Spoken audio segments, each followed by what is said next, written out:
Hello दोस्तों, good morning. कैसे हैं आप सब? उम्मीद करता हूं आप सब अच्छे होंगे, मस्त होंगे और 12th की तैयारी बड़ी मज़ेदार तरीके से कर रहे होंगे। और मैं आपकी तैयारी में चार चांद लगाने की कोशिश कर रहा हूं। मेरे प्यारे दोस्तों, अगर आप 12th क्लास में हैं तो 12th क्लास का एक बहुत ही ज्वलंत टॉपिक है, मज़ेदार टॉपिक है, एग्जाम में आने वाले टॉपिक है।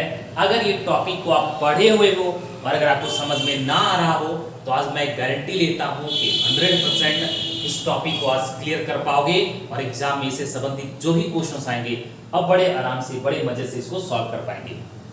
तो चलिए स्टार्ट करते हैं आज का टॉपिक। आज मैं लेकर के आया हूं relation among sigma J and E, जहां पर आपके गुरुजी ने बताया होगा, अगर नहीं बताया तो सुन लीजिए। ये सिग्मा है आपका कंडक्टिविटी, जे को बोलते हैं करंट डेंसिटी और ई है इलेक्ट्रिक फील्ड इंटेंसिटी, मतलब फील्ड स्ट्रेंथ भी कह सकते हो आप।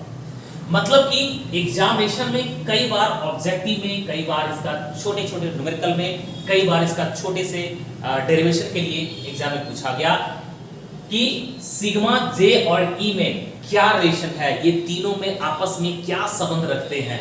तो इसके संबंध का भंडाफोड़ आज हम लोग करेंगे, ठीक है। तो चलिए स्टार्ट करते हैं। जैसा कि हम लोग पढ़े हुए हैं कि we know that, हम लोग जानते हैं कि करंट और ड्रिफ्ट वेलोसिटी के बीच में एक रिलेशन है। क्या है वो?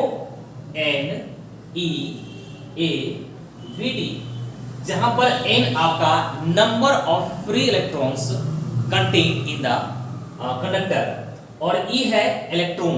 e क्या है? इलेक्ट्रॉन पे चार्ज जो भी होगा उसको e से रिप्रेजेंट कर रहे हैं। ये किसी कंडक्टर का cross sectional area. Cross sectional area का मतलब कि कोई भी कंडक्टर है, इसकी जो मोटाई है, इसकी क्या है? ये मोटाई है, ठीक है। इसको हम क्रॉस सेक्शनल एरिया कहते हैं। ये अभी हम कह रहे हैं इसको a, राइट।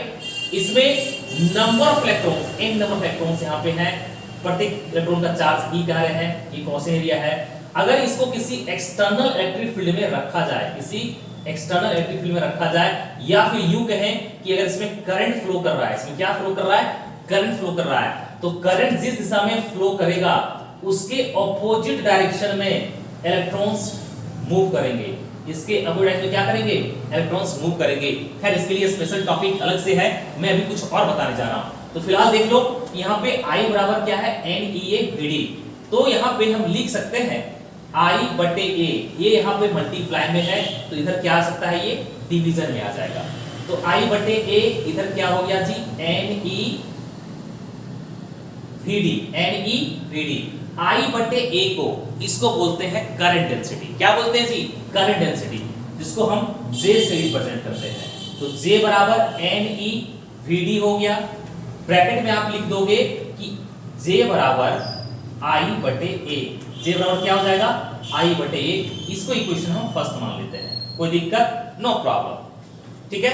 अगर आप लोग चैनल पे नए हैं तो एक बार चैनल को जरूर सब्सक्राइब कर दे, बहुत फायदा होने वाले हैं। वैसे भी 11th क्लास के, 12th क्लास के बहुत सारे वीडियो पे डाले हुए हैं जो को फायदे पहुंचाएंगे और आगे भी बहुत मैं लगातार लगा हुआ हूं, आपको अच्छे से अच्छे मार्क्स लाने का मैं भरपूर कोशिश कर रहा हूं, ठीक है। ये तो पहली बात हो गया। अब जानते हैं हम लोग कि VD, जिसको हम कह रहे हैं ड्रिफ्ट वेलोसिटी, क्या बोल रहे हैं इसको हम लोग? Drift velocity. इसका फार्मूला होता है E, कैपिटल E, टाउ, ये टाउ है और ये क्या है? m। जहां पर ये चार्ज है इलेक्ट्रॉन पे, ये आपका इलेक्ट्रिक फील्ड है जहां पे रखा गया है, ठीक है। और ये जो टाउ देख रहे हैं आप लोग, ये टाउ को कहते हैं हम लोग रिलैक्सेशन टाइम। क्या बोलते हैं इसको हम लोग? Relaxation time. और m है mass of one electron, mass of one electron, ठीक है। अगर इसके वैल्यू पे हम पुट कर दें तो क्या हो जाएगा? Putting the value of VD, putting the value of VD in equation first, we get हमें क्या मिलेगा? हमें मिलेगा J is equals to NE into, जहां पे VD है वहां क्या पुट कर देंगे? E, कैपिटल E, टाउ बटे M। So J is equals to N, यहां पे हो जाएगा A square E into E square, E tau बटे m हो गया, राइट। इसको थोड़ा सा हम अरेंज करते हैं कि n ई स्क्वायर टाउ बटे m इंटू ई, क्या हो जाएगा ये e। इसको आगे हम थोड़ा सा अगर इसको इन्वर्स कर दें तो यहां पे हम लिख सकते हैं m बटे एन ई स्क्वायर टाउ, ठीक है। ये वापस ऊपर जाएगा, वही चीज हो जाएगा, कोई दिक्कत यहाँ पे नहीं है, सेम टू सेम है, इंटू ई, ठीक है।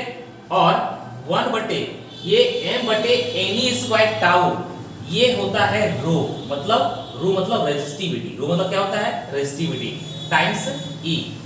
और यहां पे ब्रैकेट में आप लिख सकते हो कि rho is equals to m बटे N E square tau, N E square tau लिख सकते हो। अब देखो जी, ये 1 बटे रो ये इनवर्स ऑफ रेजिस्टिविटी है, और इनवर्स ऑफ रेजिस्टिविटी आपका कंडक्टिविटी होता है। क्या होता है वो कंडक्टिविटी। तो इसके जगह पे हम क्या लिख देंगे, सिग्मा लिख देंगे, सिग्मा इंटू ई। तो J बराबर क्या हो गया, सिग्मा टाइम्स E। यही वो रिलेशन है। अगर इसको आप वेक्टर फॉर्म में लिखना चाहते हैं तो आप लिख पाएंगे J is equals to sigma, ये J वेक्टर होगा, सिग्मा आपका स्केलर क्वांटिटी है और E आपका वेक्टर क्वांटिटी है।